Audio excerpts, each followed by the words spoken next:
Agora no programa Top Gospel, Momento da Palavra, com o pastor José Raimundo. Sim, é comigo mesmo, né? Quero nesta noite trazer uma palavra ao seu coração. Você que está acompanhando pelo Facebook, pelo rádio, você, meu amigo, que vai assistir esses vídeos, seja pelo Instagram, seja pelo YouTube e as demais plataformas, que Deus venha abençoar a sua vida, tá bom? Falar em outras plataformas, deixa eu fazer um pedido para você. Vai lá no meu canal no YouTube. Todas as mensagens que eu prego aqui eu coloco lá, só as mensagens, tá bom? Corre lá, JR Nascimento Oficial, tá bom? Me dá essa ajuda lá. Vai lá, se inscreve lá, ativa o sininho, que todos os dias quando cair a mensagem você é notificado, tá bom? Vai lá, JR Nascimento Oficial, se inscreve lá, me dá essa ajuda aí, tá bom? E deixa o teu like também. Vai lá no meu Instagram também. Meu Instagram é José _ aquele tracinho Raimundo 37. Vai lá também, me segue lá, tá bom?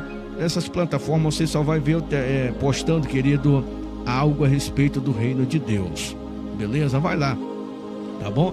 E também estamos lá naquele tal de Kawaii, TikTok. Todas as mensagens é lançada lá no Kawaii, lá no TikTok. Ou seja, eu uso Instagram, YouTube, TikTok e também o Kawaii. Essas 4 plataformas aí, as mensagens são postadas lá e você pode me acompanhar lá, beleza? Vamos lá. Eu quero ler uns textos da palavra de Deus que se encontra em, deixa eu ver aqui, em 2 Coríntios, segunda carta de Paulo aos Coríntios, capítulo de número 11, o versículo de número 24 a seguir, que diz assim: 5 vezes recebi dos judeus uma quarentena de açoites menos um. Fui 3 vezes fustigado com varas ou açoitados, 1 vez apedrejado em naufrágio, 3 vezes, 1 noite e 1 dia passei na voragem do mar. Ou seja, quer dizer essa palavra, no abismo. Em jornadas em muitas vezes,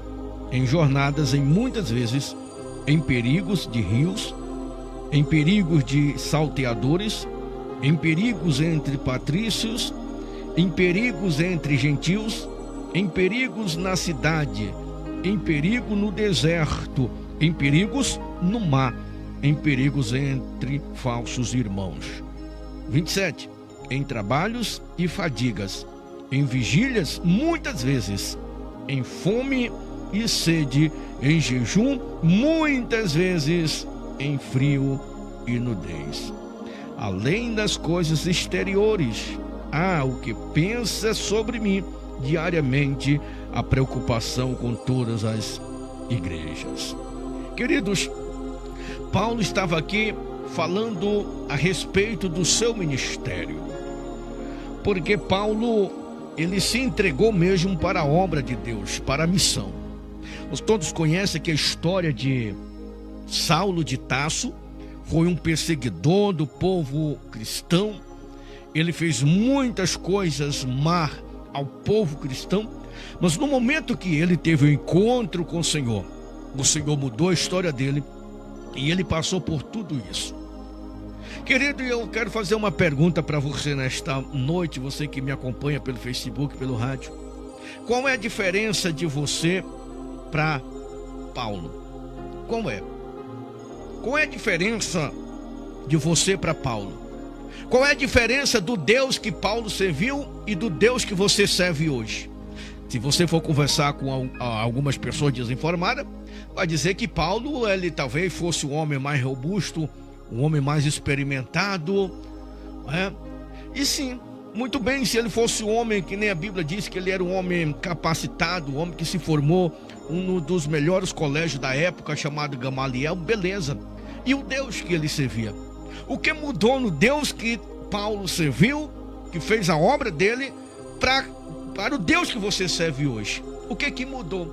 Você acha que Deus mudou? Talvez alguém vai dizer, mudou. Não mudou, querido. É o mesmo Deus.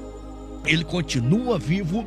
Ele continua sendo o mesmo Deus que fez os céus e a terra, tem poder sobre a morte, tem poder de fazer coisas sobrenatural sobre a sua vida, em nome de Jesus de Nazaré. E todos conhecem, querido, e Paulo aqui começa a narrar um pouco da sua história. E ele diz que, lá no versículo 24...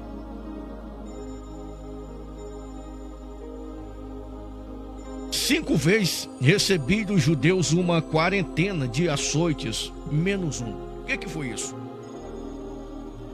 Era, naquela época, eles batiam com açoites. E eles não poderiam dar 40 açoites. Por isso que a Bíblia diz aqui, uma quarentena de 40 menos uma. Ou seja, então era 39 que eles tinha que dar. Eles não poderiam dar 40 lapadas, açoite. Por isso que Paulo está dizendo aqui que 5 vezes recebi dos judeus uma quarentena de açoites menos um, que dava-se 39. Fui 3 vezes, olha só, sofreu naufrágio com vara, apanhou com varas, uma vez apedrejado em naufrágio, 3 vezes, uma noite, um dia, passei no abismo do mar. Ou seja, queridos, ele estava aqui falando a respeito do que é uma chamada. Olha, eu vou dizer algo aqui para você, meu amigo. Quem tem verdadeiramente uma chamada para fazer a obra de Deus, ele tem que entender uma coisa: que fazer a obra de Deus, irmãos, é bom, mas abrange muitas coisas. Pregar hoje numa igreja com tapete vermelho, pregar hoje numa igreja com som de primeira é bom demais. Como é bom você pregar e você está se vendo nos telões, o povo estando aí, uma multidão te aplaudindo, na verdade é bom. Agora eu quero ver, querido, você muitas das vezes andar horas e horas, dias e dias para dirigir um culto. Eu conheço muitas pessoas que andam um dia de viagem para dirigir um culto. E quando ele volta, querida, a igreja lá, um ponto de pregação, não rende nem para tirar a gasolina ou mesmo uma comida para eles comerem no decorrer da caminhada, da jornada até o ponto, até a igreja ao qual eles são pastor que vai dirigir. Mas eles vão com amor. Pastor, mas por quê? Porque não vem para a cidade, não, porque Deus ele chamou. Ainda tem homens de Deus espalhados nessa terra, querido. Homens que têm prazer de fazer a obra de Deus. Homens que não colocam dificuldade para fazer a obra do Senhor. Fazer a obra de Deus, querido, sentado numa cadeira malfadada, é ótimo, é bom demais. Mas eu quero ver ainda pessoas se levantar e pregar nesses rincões do nosso Brasil. Pessoas que estão nas aldeias, pessoas que estão no meio da mata, muitas das vezes esperando um homem, um missionário que possa ir chegar lá e dizer que Jesus tem poder de mudar a vida dele, e dizer que Jesus pode transformar a vida dele. Paulo, quando ele estava falando aqui, ele estava falando que nem das maravilhas do que acontecia, aonde ele chegava, ele estava aqui falando do que ele passava, quando ele ia fazer a obra de Deus. Ele teve frios, fome, jejuns, e nenhuma dessas coisas que você viu eu lendo aqui nesta noite, que estão baseado nesse texto, você vai ver Paulo reclamando. E ele está falando isso aqui para falar para o povo de Coríntios que ele sabia da convicção do chamado dele. Ele estava dizendo para aquele povo: vai, porque ele está falando só do sofrimento físico que ele tinha passado já em seu ministério, em seu chamado. Ele não estava nem falando, queridos, daquilo que estava dentro do seu coração. Não. A preocupação com a igreja, a preocupação com os irmãos. Sabe por quê, querido? Porque um verdadeiro missionário, ele não coloca dificuldade para fazer a obra de Deus. Aonde ele é chamado, ele vai. Se for para ir de avião, ele vai. Se for para ir de ônibus, ele vai. Se for para ir de carro, ele vai. Se for para ir a pé, ele vai. Se for para ir a cavalo, ele vai. Ele não coloca dificuldade, porque ele tem convicção da chamada que ele tem, a chamada que Deus deu para ele.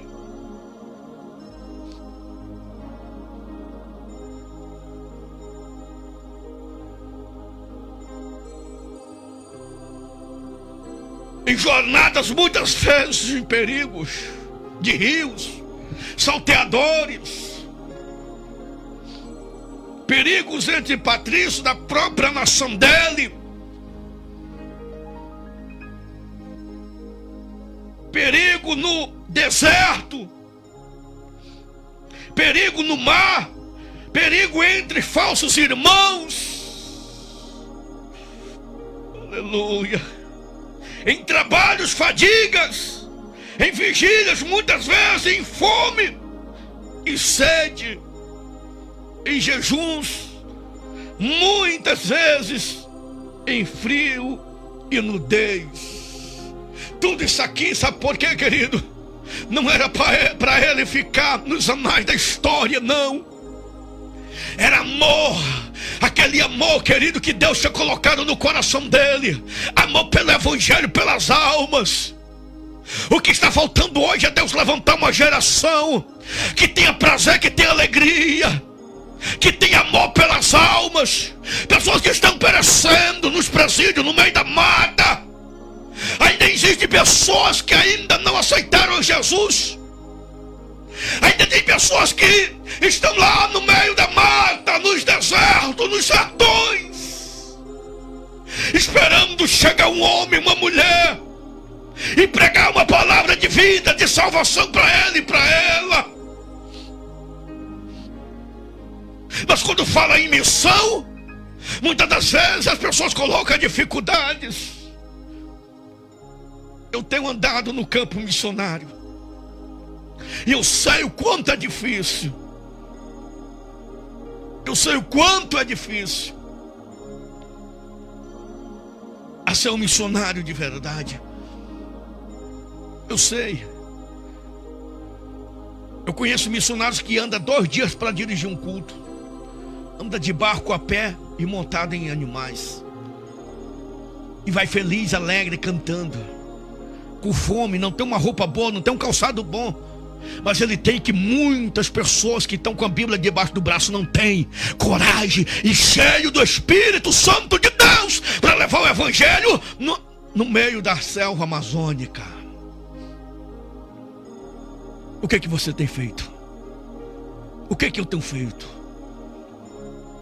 Faça uma autoanálise nesta noite. Deus te abençoe. Gente, muito obrigado, que Deus te abençoe. Tenha uma ótima noite, fique com Deus. E amanhã estarei de volta das 18 às 19. Se Deus é por nós, quem será contra nós? Operando Deus, quem impedirá? Fique com Deus, um beijo no coração. E até amanhã, se Deus quiser, estarei de volta. Muito obrigado pela companhia. E até amanhã, a paz do Senhor. Tchau.